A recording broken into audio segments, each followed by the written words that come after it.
अस्सलाम वालेकुम जी, मुझे कहते हैं मैं रुबाब कादरी और आज 13 अगस्त की रात थी तो हमने कहा कि चलो थोड़ी सी रौनक देख कर आते हैं। तो अम्मी और मैं तैयार हुए और फटाक से जो है नीचे उतर गए रौनक देखने के लिए। और रास्ते में हम जैसे ही उतरे हमने देखा एक जगह फंक्शन हो रहा था जहाँ पर कुछ बच्चे मिलादे पढ़ रहे थे, कौमी तराने गा रहे थे। तो यहाँ पे ये सब देख के बड़ी हंसी आ रही थी क्योंकि कुछ समझ में नहीं आ रहा था कि ये एक्चुअल में हो क्या रहा है। साथ ही साथ उस इवेंट के बराबर में एक नारियल पानी वाला था जहाँ से हमने सोचा कि चलो नारियल पानी पी लिया जाए। तो अम्मी ने भी एक बहुत अच्छा नारियल निकलवाया पानी के लिए और मैंने भी निकलवाया। तो अम्मी ने यहाँ नारियल पानी पिया, मैंने पिया और फिर हमने नारियल की निकलवाई मलाई। अम्मी के नारियल से तो मलाई निकल गई लेकिन अनफॉर्चुनेटली मेरे नारियल से मलाई नहीं निकली, शिट। फिर उसके बाद हम गए अम्मी की दवाई लेने। तो जनरल स्टोर पर यहाँ अम्मी दवाई ले रही है, फट से हमने दवाई ली और जैसे ही हम जो है बाहर निकले तो एक आम की रेडी वाला नज़र आ गया। तो अम्मी ने फटाक से ख़रीद ली आम, क्योंकि हमारे घर में अम्मी के अलावा कोई आम नहीं खाता है।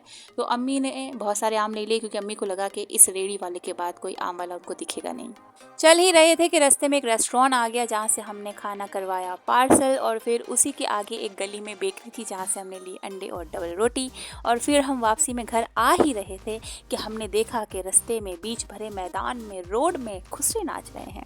तो उस वक्त हमें बाकायदा एहसास हुआ कि जी हाँ जनाब, हम बहुत आज़ाद हैं और एक बहुत आज़ाद ममलिकत में रह रहे हैं। लेकिन उनके खुसरों के नाच देखकर हमें ये एहसास हुआ कि हम तो आज़ाद हैं लेकिन ये हमसे कुछ ज़्यादा ही आज़ाद हैं। और ये आज़ादी के मनासिर देख के हम चुपचाप घर आ गए।